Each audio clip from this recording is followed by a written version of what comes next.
Picture this. Dust is already in your mouth. Iron is heavy in your hands. Blood waits in the grass before the first blade falls. And a terrifying silence spreads across the plain near Cannae. You are a Roman soldier, packed shoulder to shoulder inside the largest army Rome can gather. Yet the real danger is not the enemy line ahead. It is the mind behind it. This is Gilded Shadow Record, and you probably know the famous version of this battle. Hannibal surrounds Rome, Rome bleeds, and military history calls it genius. But you may know who won without knowing what it felt like to stand inside the trap as it closed. This story opens 30 hidden doors, and behind them waits one question. How did Rome become afraid not of an army, but of one man's design? At sunrise, the Roman soldier beside you does not believe disaster is waiting. He believes revenge is waiting. Rome has suffered humiliation, and every man around him feels that wound like a private insult. The Republic has called citizens and allies into the field, and the answer is massive. Shields stretch in thick lines, standards rise above dust, officers shout names of units. The army feels too large to fail, and that confidence becomes the first danger. Hannibal has already done what Rome thought impossible. He crossed into Italy through routes that should have destroyed him, survived hardship, defeated Roman armies, and turned fear into a weapon before Cannae ever began. To Rome, he is not merely a Carthaginian commander, he is a problem that refuses to disappear. The soldier near you may not understand grand strategy,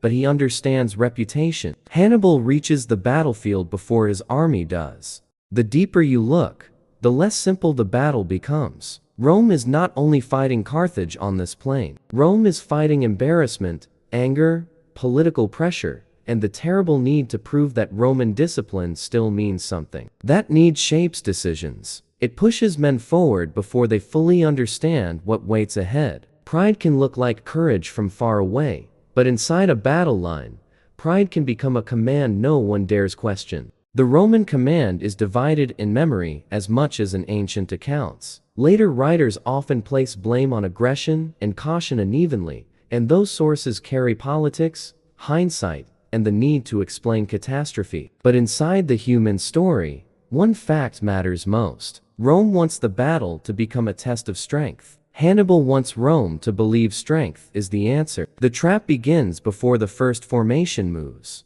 You feel the Roman center thicken around you. Men press close, more densely than usual, because the plan is to smash through Hannibal's middle with overwhelming force. It is brutally simple. Push forward, break the enemy, end the nightmare. The order sounds powerful. The battlefield makes it dangerous. A dense formation can become a hammer, but if the hammer cannot turn, breathe, or see, it can become its own prison. Across the plain, Hannibal arranges his army in a shape the Romans do not yet understand. His center appears exposed, pushed slightly forward, almost inviting attack. His African infantry waits farther to the sides. His cavalry holds the wings with a purpose the Roman infantry cannot read from the center. To the soldier beside you, the enemy line looks breakable. To Hannibal, it is a door left open on purpose. Before the collision, there are human details no map will ever show. A man tightens a sandal strap. Another touches a small charm under his armor. Someone whispers a prayer to a household god. Someone laughs too loudly because fear needs somewhere to hide. Heat lifts from the earth.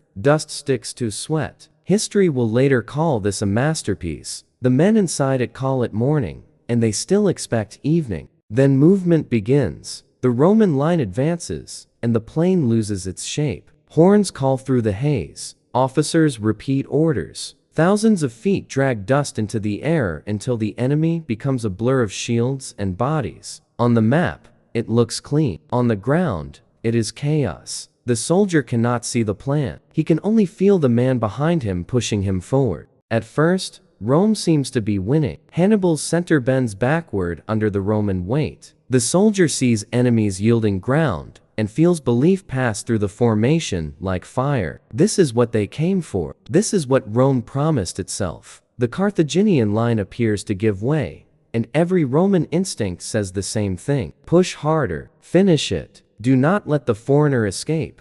Yet the next truth is even stranger. Hannibal's center is not simply breaking, it is absorbing the Roman advance and bending into a curve. The Roman soldier does not know he is walking into a shape prepared for him. He sees retreat and reads weakness. He sees space and thinks victory. The deadliest traps often look generous at first. They invite you to take exactly what will destroy you. The press becomes unbearable. The Roman formation grows tighter as more men pour into the center, chasing the bending line. The soldier tries to lift his weapon and finds his movement limited by bodies around him. His shield is no longer only protection from the enemy, it is pressure from his own side. The army's mass, meant to become irresistible force, begins stealing air, vision, and control. Meanwhile, the cavalry fights on the wings, where another part of Hannibal's design begins to reveal itself. Carthaginian and allied horsemen strike with discipline and violence. Roman cavalry and allied cavalry are driven away after hard fighting. The infantry in the Roman center may not see this fully. That is how disaster grows. It matures at the edges while the center still believes it is advancing toward success.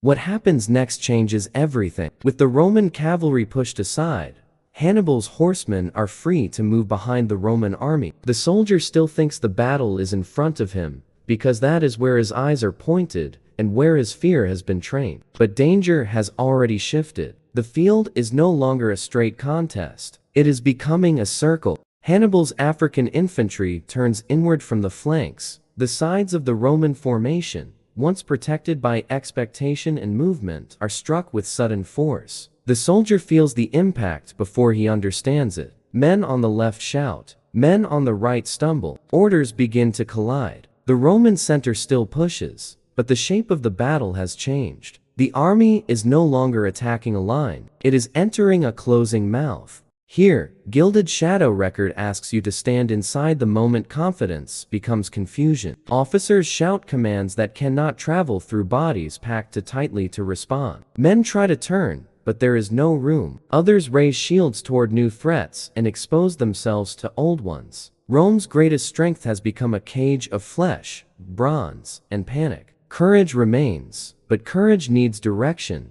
and direction is vanishing. If this story is pulling you deeper into the trap behind the legend, leave a like as a quiet mark on the battlefield, because from here, Cannae stops being only a contest between armies. It becomes something darker. It becomes proof that a commander can use the enemy's own strength as the wall of their prison, and make brave men die inside the logic they trusted. The cavalry returns against the Roman rear, and now the circle is complete. Front, sides, and back. There is no clean path out. The soldier hears screams from behind and cannot understand how the enemy got there. The mind needs a second to accept the impossible, and in battle, that second can destroy an army. The Romans are surrounded, not in theory, not on parchment, but in breath and bodies. Panic spreads without needing permission. A man falls and disappears beneath feet. Another tries to push backward and finds only more Romans. Someone says the cavalry is gone. Someone says the rear is lost. Someone calls for an officer who cannot hear him. Fear does not move like a single wave. It passes through touch, pressure, eyes, and broken rhythm until the army knows before it understands. Ancient sources describe the losses at Cannae as catastrophic, though exact numbers vary and must be handled carefully because ancient reporting often magnifies scale through memory and shock. But the emotional truth does not depend on a single figure. Rome loses men from families, allied towns, political circles, and military ranks. An army is never just a number. It is thousands of private futures being cut short on the same afternoon. The heat becomes part of the killing. Dust thickens in lungs. Sweat runs under armor. The press of bodies makes even breathing a struggle. Men cannot swing properly. Some cannot fall because others hold them upright. Others fall and cannot rise because the battle is too crowded to notice them as individuals. The Roman system, built on order, discipline, and formation, is being crushed inside a situation where order cannot function.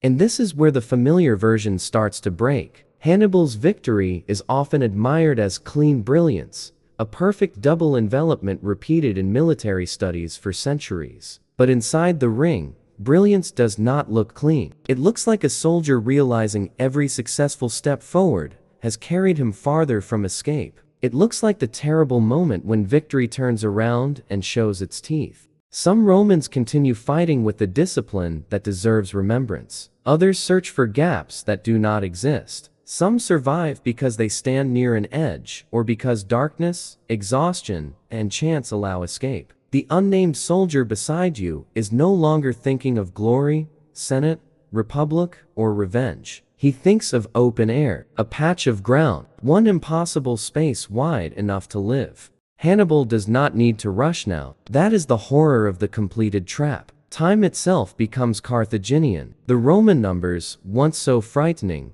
cannot be used properly because numbers need room to become power. Packed inside the encirclement, numbers become weight. Weight becomes paralysis. Paralysis becomes death. Hannibal has not only beaten Roman strength, he has changed its meaning. By the time anyone understands the mistake, history has already moved. Rome did not lose at Cannae because Roman soldiers lacked courage. Rome lost because courage was poured into a design that made courage almost useless. The stronger force was drawn into a place where strength turned against itself. That is why Cannae survives in memory as more than slaughter. It is strategy becoming fate. When the killing fades, the field is no longer simply a battlefield. It is a message written in broken shields, scattered standards, and bodies. Rome expected to bring home victorious. For survivors, the silence after battle may be worse than the noise. Noise at least means struggle. Silence means the field has finished speaking,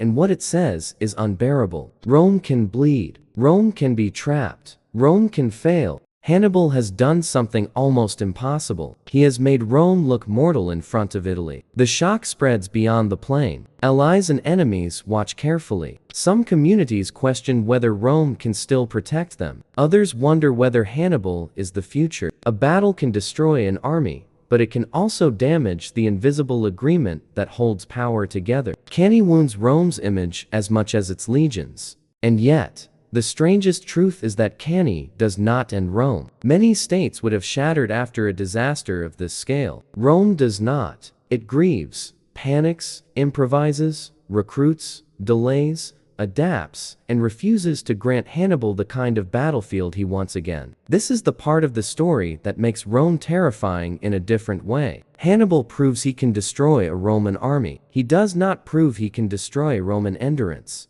For Hannibal, the victory becomes immortal and incomplete. It is a masterpiece that does not finish the war. That contradiction haunts the battle. A perfect day on the field cannot by itself replace supplies, political submission, siege capability, stable alliances, and strategic follow-through. War is larger than battle. Hannibal wins Cannae so completely that later generations ask why such perfection was not enough. For Rome, Cannae becomes trauma transformed into instruction. Never trust numbers alone. Never let anger choose the ground. Never confuse forward motion with control. Never enter the enemy's idea of victory because pride demands speed. Rome learns through horror, and the lesson becomes part of its future power. Some civilizations remember triumphs. Rome also learns how to remember wounds. Near the end, Gilded Shadow Record returns to the trapped soldier, because history too often keeps the names of commanders and loses the breathing men inside their decisions. If he survives, he carries Cannae not as a diagram, but as sensation. Heat,